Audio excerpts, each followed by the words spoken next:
Hello, everybody, and welcome to the Starting Small Music Podcast. I'm your host, Justin McCormick, and today we have a very special guest. We have world-renowned keyboardist, Jamie Muhoberac. Jamie is a keyboard player for John Mayer and has been heard on the records of the Rolling Stones, Bob Dylan, Keith Urban, and many more. We're going to get into his story of growing up the son of a session musician in LA and what his advice is to aspiring musicians for longevity in the music business. Hope you all enjoy, and we'll see you at the end of the episode. What's going on, guys? Welcome to the Starting Small Music Podcast. Today, I have Jamie Muhoberac, renowned session and touring keyboardist. You've heard him on John Mayer, Keith Urban, Eric Clapton. How are you doing today, Jamie? Thank you so much for joining us. I'm doing fine.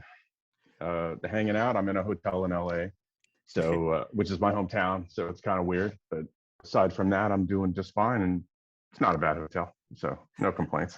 That's great to hear. So, starting from your beginning in music, you grew up in Texas. What were some of your favorite bands you listened to growing up, and who were like some of the first people that you got into music?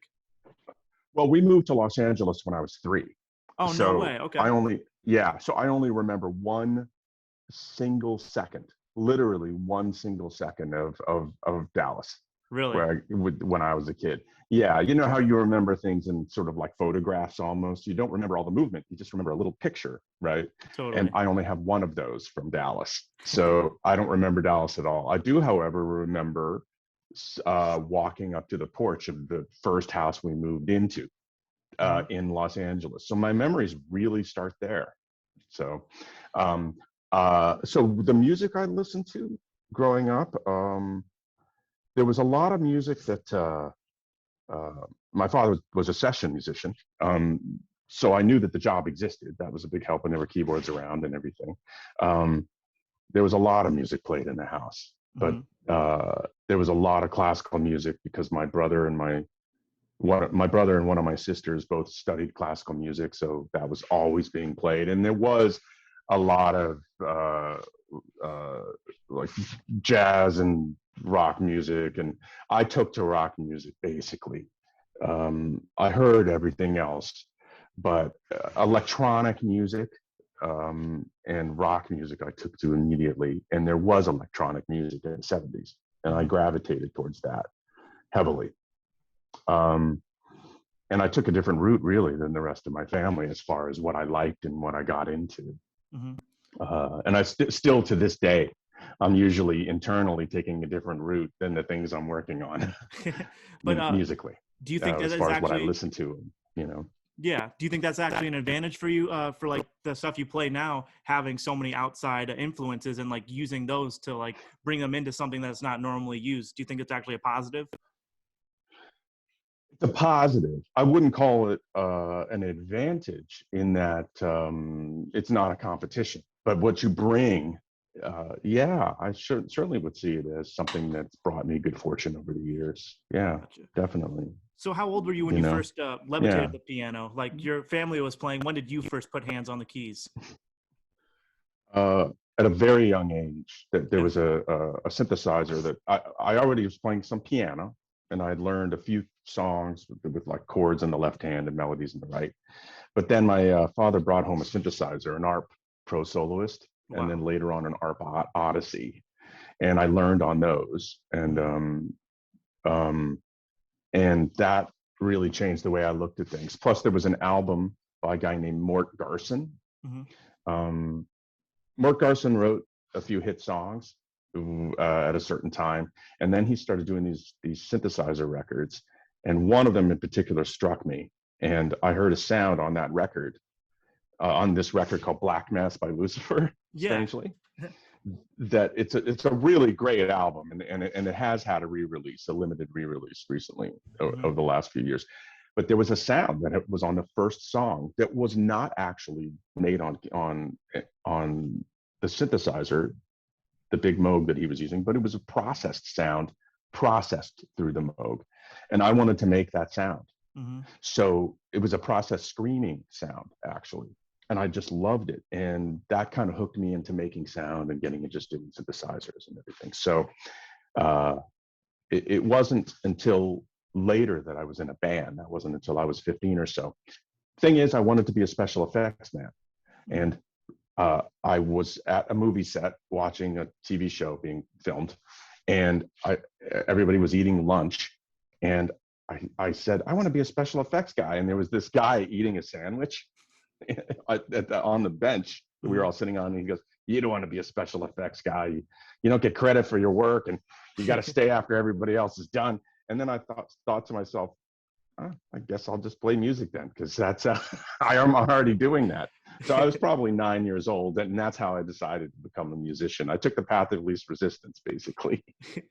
But then I worked hard at it, but still. Right. So you said around 15 you started playing in a band. Were you playing locally in the LA area, or were you already doing some like session work at that time? When did you kind of make that leap from doing just live to starting to do some session work? Well, the first sessions I did were vocal sessions, and I was probably 4 or 5 years old when I did the first vocal session I did. And I did session singing until I was 13. And of course, then my voice went like this, and then that was the end of that, right? Yeah. And then I did a little bit of programming when I was maybe 16 or 17 for some records, meaning that I just brought synthesizers over and made sounds. But then I was playing in bands when I got out of school, and I graduated in '83. So by '84, I was already playing in bands around town. And I played at one point in 6 bands at the same time, because all of these bands were not, sorry about my phone going off here. All of these bands were not playing every night. They were all just trying to get record deals. So I would rehearse, and then they would do sort of a showcase at a club somewhere to play a night. Then 2 weeks later, that band might play again. But they were all broken up. So I didn't have a lot of that. I didn't have to play every single night with the same band or anything. So I got a lot of experience, because those bands were so different from each other. Totally. Stylistically, so completely different that that I really learned a lot. I was talking to somebody the other day about this, and the thing is, I remember playing in like funk bands. I played in some ska groups. I played in sort of new wave like bands, which was still kind of what was going on then in a way. I played in some bands that were kind of gothy, kind of like Susie and the Banshees or something like that. I played in Los Angeles. There was this kind of dark country music that was being played that a lot of people wanted to call cowpunk. I played in some bands like that. And then I played in sort of pop bands as well. So I played in all these things, never playing covers though. I never played in any cover bands. So, and the band I played with in high school was with one of the guys who played in that band was a producer named Rob Cavallo, who I still work with to this day, who ended up doing a lot of stuff. He became a producer, and it really worked. Do you remember anyone else that was running around LA that time that was about to pop off? I know that all the rock bands were really headed to LA trying to make it in the club scene back in the 90s. Do you remember kind of seeing or hanging around anybody that really went on to have a huge career as a band? By the 90s, I was already out. I was already doing sessions and stuff. But in the 80s, I definitely remember a lot of the bands that were hanging out, and there were all these like hair bands and stuff, and rock bands. The thing is, I even overlapped with that world a little bit, because there were bands that wanted someone to play keyboards because they wanted to sound more like the Faces or something like that. There were a lot of rock and roll bands amongst these bands that maybe people might consider sort of hair bands, but they weren't, you know. And the strange thing was, even though I was kind of a gothy kind of kid who would rather listen to Killing Joke or something, to listen to those kinds of bands, all these English bands, a lot of the times those kind of hair bands, the people were more fun to hang out with than the people that were doing the music that I genuinely loved, you know. Totally. So I got along with everybody pretty much. I looked weird, and I got into fights because of that too. People didn't like the way I looked on the street. But aside from that, it was totally fine. You know, I had a really good time, and I had day jobs during that time too. And I got gear by a friend of mine I met this friend of mine through one of my teachers in high school. And she and I started doing projects together. And I would do music for anything that needed music, all kinds of stuff, right? Which included laser shows and things. I did stuff like that, but I also scored a lot of little movies, and she would get the jobs and kind of an engineer and sort of co-produce with me, sort of. Not that those things were things that were produced, but we would collaborate to a degree. And I would buy gear with the budgets from those projects, and I paid my rent from my day jobs. Mm-hmm. So I was pretty much nonstop.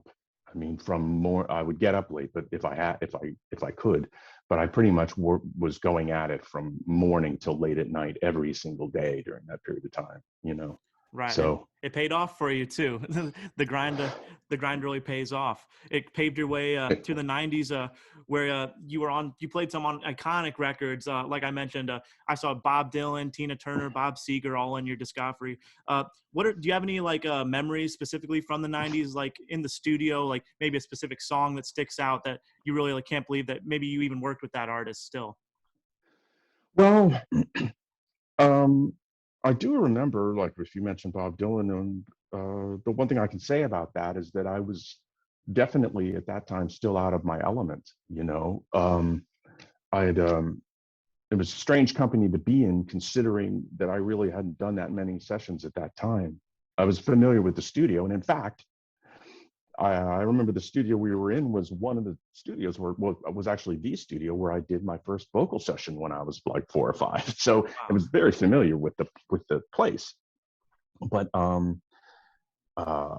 do remember the band on that being, I think it was like Jim Keltner and Kenny Aronoff playing, and Don was playing bass, and he was the reason I was there because he was producing it along with David was.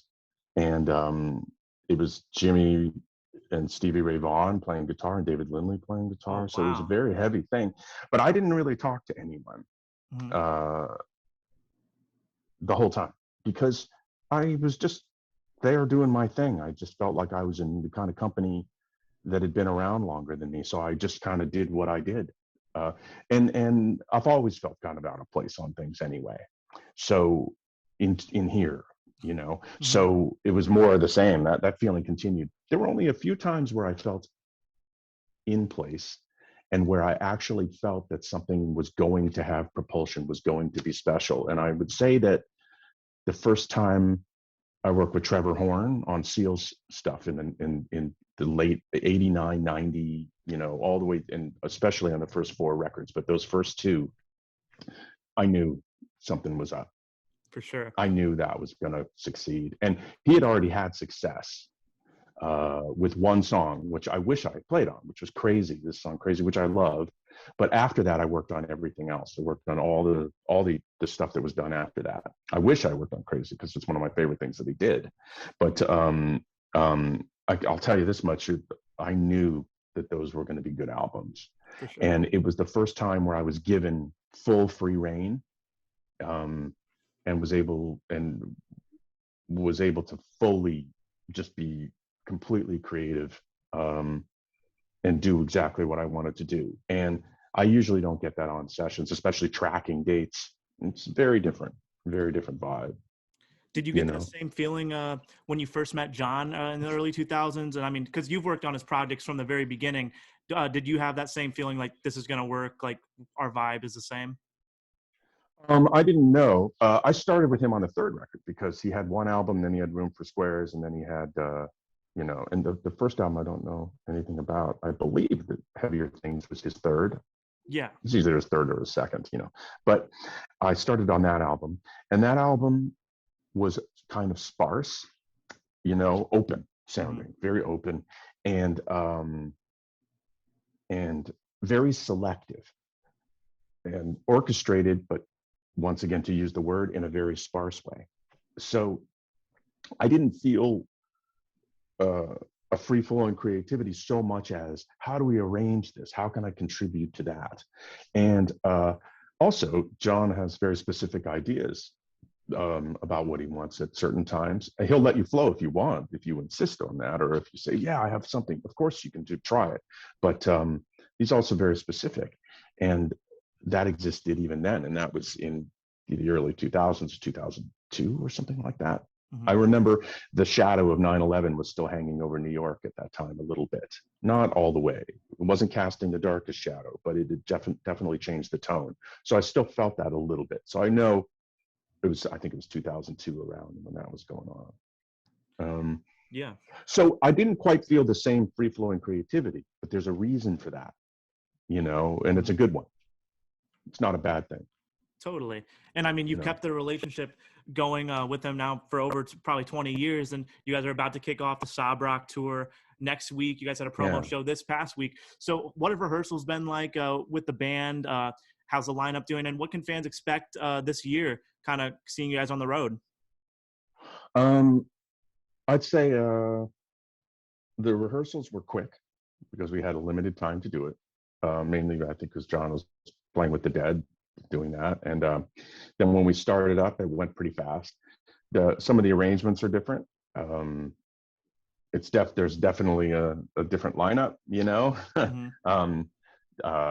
there's 2 keyboard players, which is really fun. And then there's a different drummer, and it is a different sound. You'll hear some differences if you've seen the band before, for sure. And we never play the songs the same way twice. Maybe a few, but a lot of the times we're breaking it up. Totally jam band. Yeah, it kind of is. Yeah, except we the parameters are a little more clearly defined, but we're not playing the same thing. I'm never on most of the songs, the majority of them, I'm not playing the same thing ever. Gotcha. And that's more than half of the new songs, and all of the old songs. I'm never playing it the same way ever. So is the new record pretty fun for you to play? Because it's kind of coming back to your roots with how heavily influenced Sob Rock is with 80s synthesizers, and like just I mean, it sounds like it's straight from the 80s. It has to be a fun record for you to be playing on the road. It is, and I'll tell you why. Because there's a cleanliness that sometimes happens with a band of this caliber that sounds like an album, and that's a great feeling. Yeah, that really sounds amazing when you're wearing in-ears and the mix is the right way. I'm never sure exactly what the audience is hearing, so but I know what I'm hearing sounds great, and I'm just absorbing that. Now, do you guys have like a set for every night, or like do you have a stage mic where like John might say like, you know what, I'm feeling this one, we're doing this one on the fly? Both have happened. Gotcha. And on the last tour that we did, the shows were 3 hours long, and there was something nearing 60 songs. And we never played the same set twice. And I know we're doing multiple nights, so the set will definitely be different each night. This time we're playing less than that by a little bit, but we'll probably add some. And there's still going to be a different set every night. I don't think we're going to stick to the same one. I don't know that for sure, actually. But we didn't do that last tour at all. We never did it. In fact, I think one night we might have even tried alphabetical for a little while. See what that was like. Just for fun. I think he let the audience know. I don't think he would do that without letting the audience know. Maybe we didn't do that. Maybe I'm making that up. Now, from being on the road for so long now, do you still get the same rush before you head on stage? The same rush of energy? I kind of always do the opposite. I kind of go downwards a little bit, and I feel detached by a little bit emotionally, psychologically before I go on. And then I always do better if I just think of the music itself, because people are there to see John, and there's not a lot that I'm going to do that's going to change their perception of the show besides just do what I think is right musically, right? So I almost treat it like a session. Gotcha. Where I'm playing, like a tracking date. So it's not my job to emote towards the audience in any way. They're not connecting with me in the same way, but they do know if the band is playing right. And that's what I do. So I don't have the same hyped up sensation before I go on stage because of that. Plus, what I'm doing isn't as physical as, say, playing drums, where you have to have a certain relationship with your body. Your body is very important when you're playing. But I'm better off feeling like I'm in my living room. Totally. Yeah. And by the way, I'd be a lot more keyed up playing a show for less people who are right in front of me than playing for a giant crowd like this, because there's a level of detachment that happens with that. There's no doubt, you know? Yeah. So what is your key to longevity in the music business? Because I mean, you've had a career that's literally lasted 20 plus, even close to 30 years. Like, what would be your advice to all the young musicians out there to keep a career that long and that successful? Well, I'm going on 35 years now almost. Wow. So it's been a long time. Yeah. The one piece of advice that I would give to everybody, there are players, and I'm surrounded by them right now, that have, in a weird way, infinitely more technique than I have. Not infinitely, but plenty more, technically. But the two things I think you should have are a sense of rhythm, right?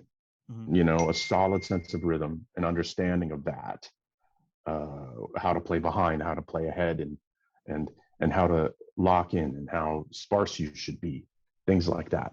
And then the other thing is, your ideas are your stock in trade. That is what you are. It's not so much about the playing, even though you have to do that, as your ideas. That's the most important thing. And if you have those and you remain yourself throughout that, and don't watch YouTube videos and think that you need to emulate those, be yourself, then that will work for you. And you never know how long it's going to last. I feel very lucky that it's lasted as long as it has.